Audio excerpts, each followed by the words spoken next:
What's your relationship with the Bomber Command Museum? And you know, what's their role in the broader community, and what's the importance of their role? Well, there's a dual role here. I'm the curator of the Bomber Command Museum of Canada, and that outfit has an official agreement with Halifax 57 Rescue to get a Halifax to go beside their Lancaster, because 70% of all casualties in World War II for Canadians on heavy bombers was in the Halifax. So they need a Halifax. But the Bomber Command Museum are wholeheartedly in on gotta have a Halifax. And as a national memorial museum, with all the 10,000 plus names of the airmen killed in bombers at their memorial wall, they are a national focus, and they do need a Halifax to go in there. So it's a no-brainer. It's nitro and glycerin. Bomber Command Museum and Halifax 57 Rescue, and they've been super supportive. One of the high points for me when we dedicated that rebuilt Halifax is a ground crewman from a Halifax. He was in his 80s at that time. He came to that ceremony, and he knew where I fit into the scheme of recovering that Halifax. And he came out, he was a Halifax bomber nose artist. Oh, yeah. And he recreated, he painted by hand a Halifax nose art on canvas for me. And he gave it to me in front of the Halifax. Wow.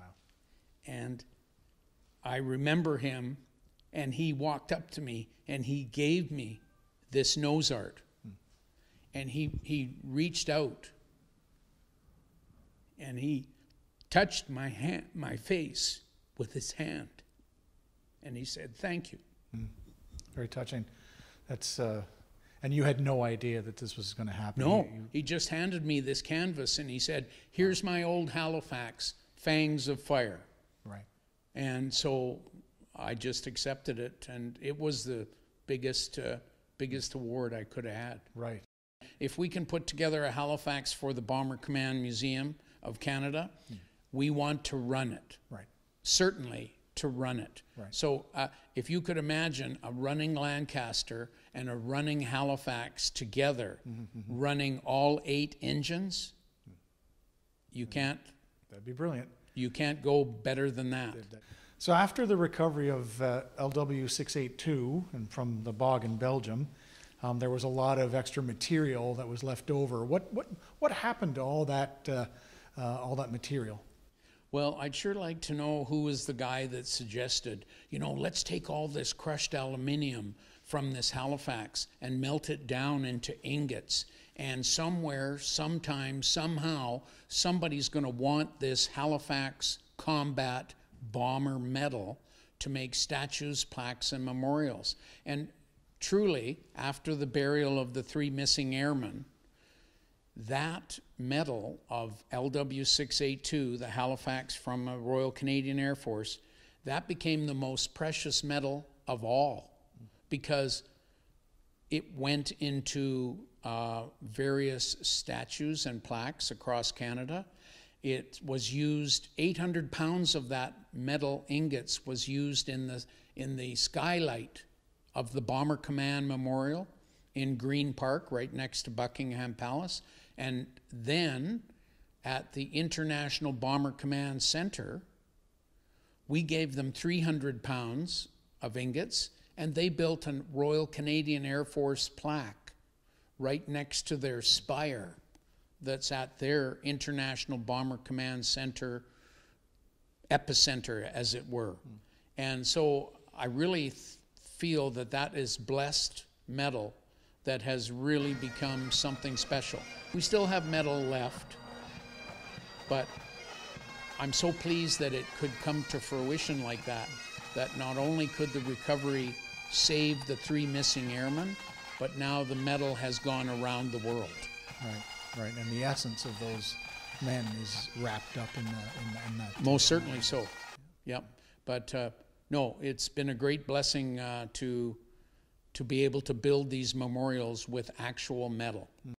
Absolutely. It adds a whole different aspect to the statue, or to the it's the roof on the Bomber Command Museum, or Bomber Command Memorial in London, right? Yeah, it's the skylight. Skylight. And it's overhead of the crew of 7, the bronze statues. Right. And you know what I say when I look at that skylight, and there's a British bomber crew standing there, and there's the skylight made out of a Canadian Halifax over top of them. And I said, isn't that like the Canadians? They've always got the British covered. Folks, we've got an appeal here. It's the end of 2019. We had a very good beginning year. Now 2020, the 75th anniversary of the end of World War II. Here's our Halifax project. We need a minimum of $20,000, anywhere up to $50,000 to keep this project rolling in 2020. So if you can clear the way financially to help us with a donation, we would greatly appreciate it, because we're really trying to go out there and gather everything we can for Scott and his team.